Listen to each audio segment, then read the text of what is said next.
Pasamos a la siguiente ponente, la doctora Cristina Saura. Como ven ustedes, es una mujer muy joven y responsable de la unidad de cáncer de mama del Hospital de Vall d'Hebron y también médica oncológica en el Hospital Quirón Salud. Me habló de ella no lo sabe, el doctor Baselga, porque yo estaba en Estados Unidos, en Harvard, y yo tuve mucha relación con el doctor Baselga en su momento, que falleció, ustedes lo saben, ¿no? Cuando se estaba intentando montar precisamente el BIO, el Centro de Investigación Oncológica de Cataluña vinculado al Vall d'Hebron, y me habló de la doctora. Ella no sabe, pero él sí, que ella decía, pues ahí tenemos que volver, o que no se quede allí, la doctora Saura, y lo hizo. Lo hizo y por tanto, ya ven ustedes, una persona muy formada que nos va a hablar de hasta dónde hemos llegado y el camino que nos queda por hacer en el cáncer de mama. Hemos llegado aquí por muchos factores. El elemento quizás más importante es la sensibilización de las mujeres, ¿no?, de la palpación mamaria. Esto es algo que era un poco tabú, no sé, es así, hablamos, no hace tantos años que hablamos de estas cosas, ¿no? Y luego, evidentemente, el cribaje poblacional. Y luego consejo genético. Estos son los elementos poblacionales, me refiero, que han hecho que diagnostiquemos muchos más casos. Porque aquí sí que cuenta el diagnóstico precoz, en todos, en general, pero algunos hay más dianas terapéuticas si los diagnosticamos precozmente. En general, en todos los tipos de cánceres, que deberíamos hablar en plural, porque el cáncer no es uniforme, ni mucho menos, incluso dentro del cáncer de mama. Pero evidentemente, si la supervivencia, hoy es el Día Mundial de Cáncer de Mama, la supervivencia en España es del 89% a los 5 años. Bueno, ya lo tenemos. Bueno, no, todavía no lo tenemos, porque precisamente hay mucho camino por hacer de diagnosticar precozmente, de ver si podemos prevenir con los factores epigenéticos que comentaba el doctor Ostellé, sobre todo diagnosticar precozmente y tener dianas terapéuticas, indicación de cirugía, de radioterapia o de quimioterapia, ¿no?, o de inmunoterapia, porque en realidad la epigenética o lo que se intenta hacer, nuestros estilos de vida condicionan el interruptor, para entendernos, ¿no? Pero además pueden haber medicamentos que también inhiban el interruptor para que surja un cáncer de mama. Simplifico, pero eso, como habla el doctor Ostellé, es una de lo que llamamos fortalecer la inmunidad para que el crecimiento celular anárquico, que es de un tumor, no aparezca. El cáncer es esto, en realidad. Es una línea celular que pierde la capacidad de control y se vuelve anárquicamente creciendo. Por tanto, si alguien tiene conocimiento y además mucha experiencia en todos los ámbitos, en el ámbito evidentemente clínico, en el ámbito de la investigación, ella sí, como decía la doctora Bisba, ya es la investigadora principal del grupo de cáncer de mama y melanoma del BIO, el centro de referencia, uno de los centros internacionales más importantes que creó el doctor Baselga y que ahora lo lidera también el jefe de servicio, doctor Tabernero. Por tanto, doctora Saura, adelante. Gracias. Bueno, muchas gracias por la amable presentación. Me llevo esto para verla ahora, solo para no enrollarme. Gracias por la amable presentación. No sabía que el doctor Baselga ya habría hablado de mí. Siempre, bueno, es bonito saber esto. Entonces, hoy es un día muy bonito en el que celebramos el Día Mundial contra el Cáncer de Mama. Yo trabajo para mejorar el pronóstico de esta enfermedad cada día, pero en estos días de sensibilización para la población en general es bueno también que nos ocupemos de hablar de esto, ¿no? y de ver nosotras como actores principales contra esta enfermedad, pues realmente lo que podemos y debemos hacer, ¿no? Siempre empiezo hablando de epidemiología porque no hemos ganado la batalla todavía, a pesar de que la supervivencia a día de hoy está cercana al 90% de las mujeres, y esto en gran parte ha pasado pues, por todos los programas de cribado poblacional. Aún no hemos ganado la batalla. En el Plan de Salud de Cataluña, el último que se redactó, pues durante la pandemia se habla todavía de la monitorización de la mortalidad de cáncer en mujeres. A nivel español se estima que el año que viene, hasta el año 2040, tendremos más de 160.000 mujeres que van a morir por esto. Sigue siendo la segunda causa de muerte en mujeres en España y la primera por cáncer. Es decir, que no hemos acabado con esta batalla y nos queda mucho trabajo por hacer. A nivel mundial, pues el cáncer de mama sigue siendo el tumor con mayor mortalidad y este verano se han publicado las estadísticas del Departamento de Salud hablando de las principales causas de mortalidad en Cataluña y no nos gusta, pero el cáncer de mama sigue siendo la primera causa de muerte por cáncer, la primera causa de muerte entre los 35 y los 55 años, la segunda en la siguiente franja de edad y la tercera en mujeres de más de 65 años. Por lo tanto, nos queda trabajo por hacer sin duda. Recordaros cómo está el programa de cribado en nuestro país. A día de hoy, el programa de cribado poblacional en nuestro país consiste en hacer una mamografía. Todas las mujeres de nuestro país son llamadas a través de una carta que se recibe en el domicilio a hacerse una mamografía cada 2 años entre los 50 y los 69 años. Y los últimos datos que tenemos publicados están claramente desactualizados y yo insistentemente lo consulto, pero no han actualizado desde el 2011 estos datos, así que son los últimos que tenemos. Y podemos ver que de las mujeres que se invitaron en esa campaña a hacer una mamografía, acudieron más o menos el 70%, y en estas mujeres se detectaron 330 casos de cáncer, 0,4%. ¿Esto es mucho o es poco? No lo sé. Es muy importante porque esos tumores se diagnostican cuando realmente queremos, cuando son curables, porque la enfermedad es importante detectarla y ahí el primer mensaje, como antes se detecta la enfermedad, más probabilidades de curarla y por eso son importantes los programas de cribado poblacional en primer lugar y segundo, perder el miedo, que lo hablábamos antes, como mencionaba la doctora Geli, pues perder el miedo a que si tenemos cualquier síntoma que nos pueda hacer pensar en un cáncer de mama, la aparición de un nódulo, un cambio de la forma de la mama, una secreción, es importante que consultemos al ginecólogo, ¿no? Porque también si consultamos a la aparición de un síntoma, como antes se detecte el tumor, si es que lo acaba siendo, más probabilidades tenemos de curarnos.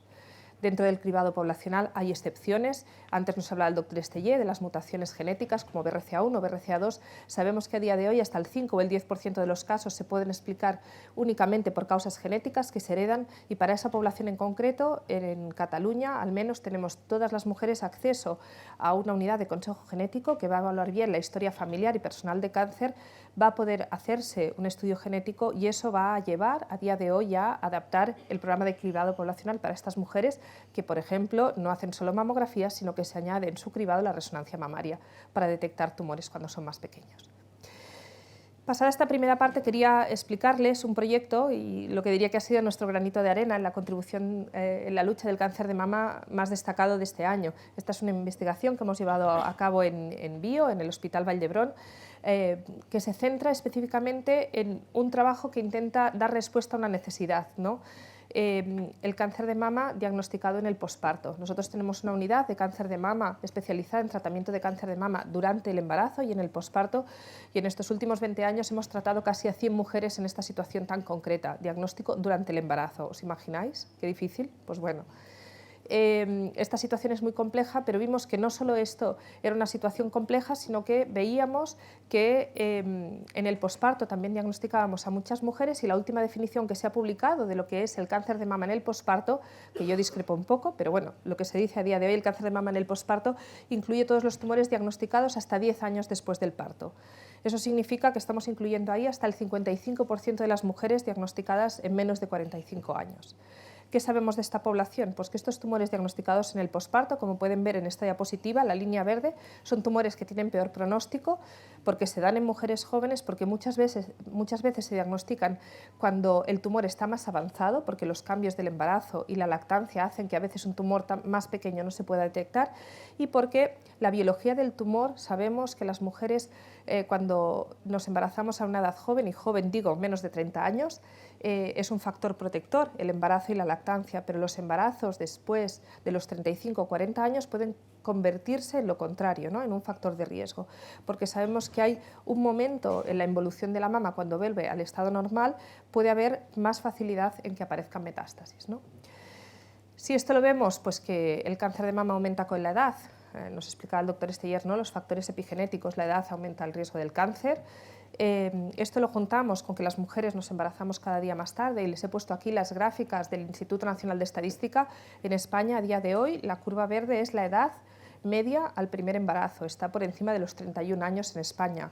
La edad, estar separada de las otras dos curvas es curioso porque la curva naranja es la población nacional española y la curva de abajo más marrón es la población inmigrante, ¿no? O sea que realmente si la edad no está más alta es porque tenemos mucha población inmigrante, ¿no? O sea que imaginaros, esta edad sería mucho mayor. ¿Cómo hemos llegado aquí? Lo podemos discutir, ¿no? Pero probablemente pues, factores laborales que llevamos discutiendo esta mañana pues tienen mucho que ver. ¿Y cómo hemos llegado a este proyecto que quería compartir con ustedes hoy? Pues a veces la investigación avanza por casualidad y no lo sé, pero en sus diferentes ámbitos laborales, para mí, desde el liderazgo, creo que es muy importante escuchar, ¿no?, los inputs que nos llegan desde muchos sitios y para mí pues, muchos inputs llegan desde las pacientes. En este caso pues, tuvimos una mujer que se diagnosticó en esta unidad que les explicaba de cáncer de mama diagnosticado durante el embarazo. Vino una mujer que se diagnosticó embarazada de su tercera hija, pero su preocupación venía por el hecho de que había hecho una lactancia materna muy larga que casi se había juntado con este embarazo. Y su preocupación, más que el diagnóstico de cáncer para ella, la preocupación es que no hubiera podido transmitir el cáncer de mama a su segunda hija. Y nos donó una muestra de leche. La verdad es que no sabíamos muy bien qué hacer con esto. Yo tuve la tentación de tirarla, lo confieso, pero se la di a la jefe del laboratorio de genómico, Ana Vivancos, ¿no? Ella tuvo la misma tentación que yo, pero no lo hizo, nos llevamos bien y bueno, la investigación a veces avanza por casualidad. Analizamos esa muestra y fue muy curioso porque vimos que las mismas mutaciones que tenía el tumor de esta paciente ya las encontrábamos en la leche. Y esa muestra de leche estaba guardada en el congelador de esta señora, pero se había recogido hacía 1 año y medio antes. Eso nos llevó a pensar que si esto podría tener una utilidad y a partir de ahí, pues, en ciencia siempre hacemos lo mismo. Lo primero que miramos es si eso fue una casualidad o pasaba en más mujeres y lo que hicimos fue recoger 19 casos de mujeres en situaciones similares y comprobamos que no había sido casualidad, sino que en esta tabla os lo explico, de estas 19 mujeres hubo 4 que no pudimos recoger leche porque tuvieron que continuar con su quimioterapia después del parto y no pudieron donar muestras de leche, pero de las otras 15 mujeres lo que hicimos fue analizar cada una de ellas su tumor y para cada una identificamos una mutación de todas las que tenía ese tumor y fuimos a ver si en la sangre éramos capaces de encontrar esa mutación, porque sabéis, hoy en día se habla mucho de la biopsia líquida, que habitualmente la hacemos en sangre, pues para tumores localizados la biopsia líquida es muy poco sensible, es decir, que no hay suficiente ADN para detectarlo y es lo que vimos en estas mujeres, que todas las mujeres excepto una, la sangre era negativa y cuando fuimos a mirar las muestras de leche que habíamos recogido nos pasaba al revés, que todas eran positivas y en todas encontrábamos la misma mutación que estaba presente en el tumor excepto en 2. Y esas 2, curiosamente, eran 2 mujeres que habíamos recogido la muestra muy pronto después del parto, en menos de 5 días, porque tenían que seguir con su tratamiento. Y ahí pensamos pues, que la hipótesis era que realmente no había habido suficiente tiempo para liberar el ADN, ¿no? A partir de aquí, pues, la investigación en bio, siempre el doctor Baselga me transmitió mucho el concepto de la urgencia de la ciencia, ¿no? Y la investigación translacional, es decir, la ciencia tiene que ser útil y tiene que llegar a las pacientes. Hasta aquí la historia era muy bonita, pero esto no nos servía, porque yo, una mujer que ya la tengo diagnosticada de un cáncer, por muy bonito que sea que encontremos la mutación en la leche, no nos servía, porque íbamos del tumor a buscar la mutación que ya conocíamos en la leche. Y lo que tuvimos que hacer es darle una vuelta más al proyecto y trabajar con el laboratorio de genómica para crear un panel de genes que llamamos agnóstico, es decir, que no sabemos qué vamos a buscar, pero que incluye las 50 mutaciones más frecuentes en cáncer de mama en mujeres jóvenes. Y lo creamos. Y lo que hicimos fue ir a mirar qué pasaba con esas muestras que teníamos recogidas y vimos que más del 70% de esas muestras eran positivas, ¿no? Pensando ya en un test de diagnóstico precoz. ¿Y qué nos pasó? Bueno, pues gracias a que con este proyecto íbamos teniendo resultados interesantes y habíamos conseguido algunas becas, una de ellas pues, fue un FIS, y eso nos permitió empezar a recoger muestras de mujeres sanas que no analizábamos a tiempo real, pero que teníamos recogidas. Empezamos un proyecto en el que recogíamos muestras de mujeres sanas que tenían una mutación que les aumentaba su riesgo de padecer cáncer o que se embarazaban mayores, y mayores lo consideramos a partir de 40 años. Y me gustaría compartir con vosotras pues, el caso de esta segunda mujer. Esta mujer la incluimos en el proyecto porque tenía 46 años cuando tuvo a su primer hijo. La empezamos a seguir en el proyecto. Veis que recogimos muestras de leche de cada una de las mamas, sangre y hacíamos una ecografía mamaria. Y lo interesante es que 17 meses después de haber tenido a su hijo, pues le diagnosticamos un cáncer de mama. Esta mujer se operó, se curó, no requirió hacer quimioterapia porque por suerte le detectamos el tumor cuando era muy pequeñito, pero aunque no lo habíamos analizado a tiempo real, teníamos disponibles todas sus muestras. Analizamos el tumor, tenía una mutación entre muchas de AKT, que es claramente relacionada con el cáncer de mama, y cuando tiramos atrás y fuimos a recogerlas o a mirar las muestras que ya teníamos recogidas, vimos que en las muestras de leche maternas recogidas meses antes ya éramos capaces de encontrar esta mutación. Y además, cuando aplicábamos este panel que habíamos diseñado y que les he explicado que podía servir para diagnóstico precoz, vimos que 6 meses antes este panel ya hubiera sido positivo, ¿no? O sea que eso nos animó a seguir. Esto tampoco os descubro nada, que la colaboración es clave para el éxito, pero en este proyecto hemos tenido que salir de nuestra zona de confort y esto también ha salido en varias ocasiones esta mañana, ¿no?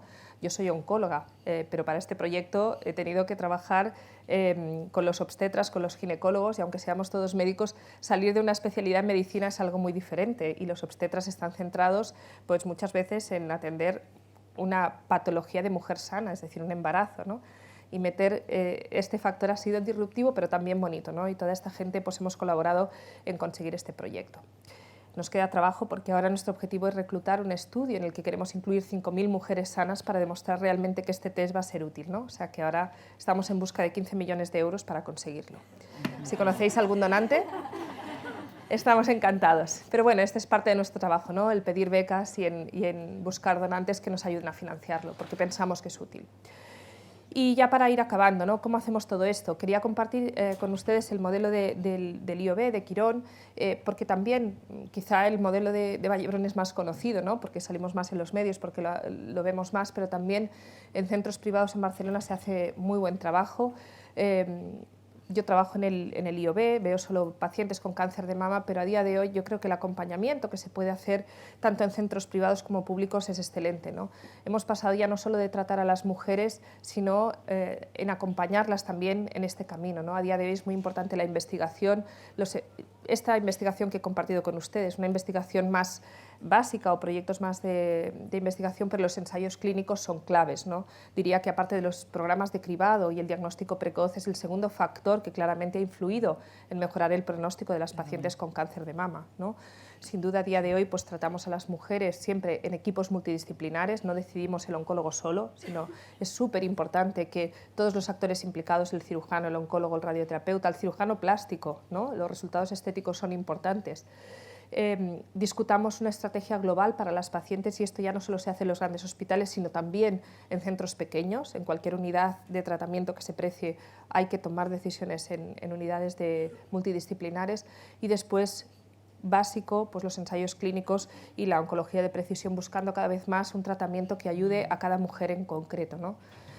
Nosotros hemos trabajado en diferentes estudios clínicos y aquí un listado de fármacos que se han aprobado en los últimos 10 años y en los que nosotros hemos contribuido, incluyendo a pacientes en ensayos clínicos y al final esto es un trabajo por parte nuestra como médicos, como investigadores, pero también un ejercicio de generosidad brutal por parte de las mujeres, porque muchos de estos estudios las mujeres se incluyen en el estudio, pero no les podemos asegurar que van a recibir el fármaco de estudio. Algunas de ellas van a recibir un tratamiento control.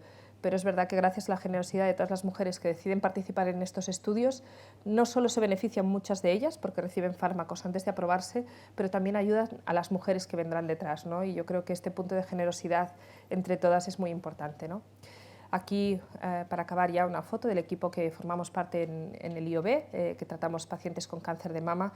Y acabando, no habíamos hablado de la anécdota inicial, pero mi mentor fue el doctor José Baselga, yo me formé con él, hice la residencia en Vall-d'Hebron cuando él era jefe de servicio, antes de irse a Estados Unidos. Y me gusta compartir pues, la filosofía, ¿no?, con la que he afrontado esta lucha, ¿no? Porque él siempre decía que el cáncer no había que mirarlo con resignación y no como una derrota, sino como un reto que cada día hay que afrontar para luchar contra él. Así que felicidades en este día y gracias por haberme invitado a estar aquí.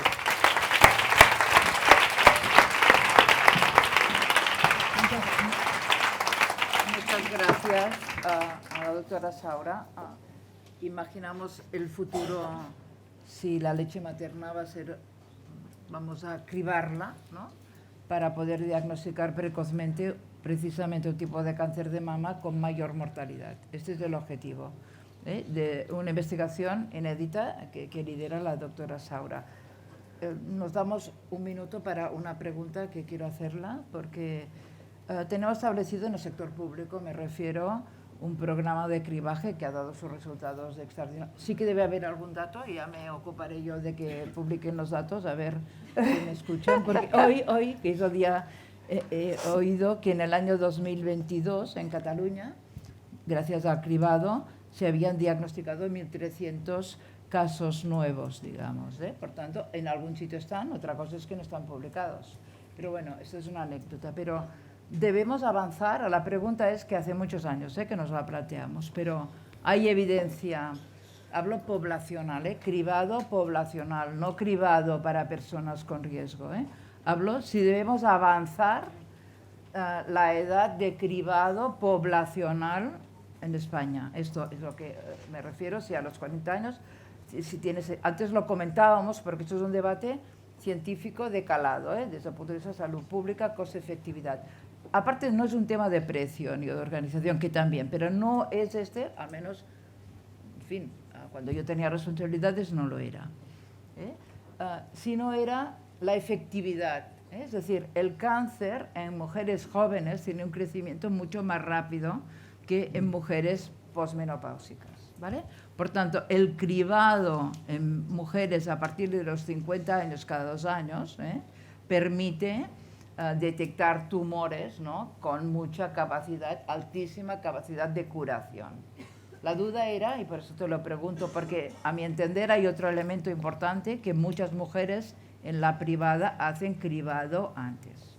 Y hablo desde términos de evidencia científica y si algunos países en el mundo lo están estableciendo, lo han establecido, y también por razones de equidad. Equidad. Y esa es la pregunta que estamos entre amigos, o sea, si a mí me riñen me da lo mismo ya, digamos. Me dedico a la academia, o sea que no tengo ningún problema en lanzar preguntas que bueno, pues debemos comentarlas en personas como la doctora Saura. La verdad es que las guías, las recomendaciones americanas han cambiado ya. Las guías recomiendan empezar el cribado poblacional a partir de los 45 años y sin límite de edad por arriba. Aquí paramos a los 69 años. Y las guías europeas también se acaban de publicar hace 2 o 3 meses y justo comentábamos antes que nosotros ya hemos tenido una reunión, pues porque en Vallebrón tenemos parte del cribado poblacional, para ver cómo podríamos adaptar el adelantar el inicio de las mamografías, ¿no? Es cierto que la mamografía tiene un factor limitante que es la densidad mamaria y que en mujeres jóvenes a veces es más difícil encontrar o ver lesiones, ¿no? Y también hablábamos antes que, o sea, yo creo que para ser clara, hay que adelantar la edad de cribado, 45, 40 años, hay que adelantarla y tenemos que trabajar para que esto pase. Yo creo que también hay que alargarla. A día de hoy, con la supervivencia que tenemos las mujeres, el cáncer es una enfermedad que aumenta con la edad, por lo tanto hay que alargarla también. La frecuencia de cada 2 años podemos discutirla. O sea, si hay que priorizar algo, yo preferiría aumentar la franja de edad que la frecuencia. Y luego el siguiente paso que tenemos que dar en cribado es no cribar solo con mamografía a todo el mundo igual, sino personalizar ese cribado, ¿no? Lo estamos haciendo solo en pacientes portadoras de mutaciones genéticas, que hacemos también resonancia, pero ya estamos trabajando en varios proyectos europeos en los que seguro que habrá que tener en cuenta la densidad mamaria para adaptar ese cribado, y a lo mejor hay mujeres que necesitan la mamografía cada año y hay otras que cada 3, y también añadir otros factores que ya sabemos que modifican, igual que la epigenética, el riesgo, ¿no?, que es la historia familiar y otros factores que están bien establecidos, ¿no? O sea que, siendo clara, sí hay que alargar y probablemente personalizar ese cribado. Yo creo que este es uno de los debates que deberíamos hacer en abierto, ¿no? Para que se tomaran las decisiones, pues, pertinentes a quien le pertoque, ¿no? Muchas gracias, de verdad, doctora Saura, porque está haciendo un trabajo muy importante. Y me ha dicho que es madre de 3 hijos, ¿no?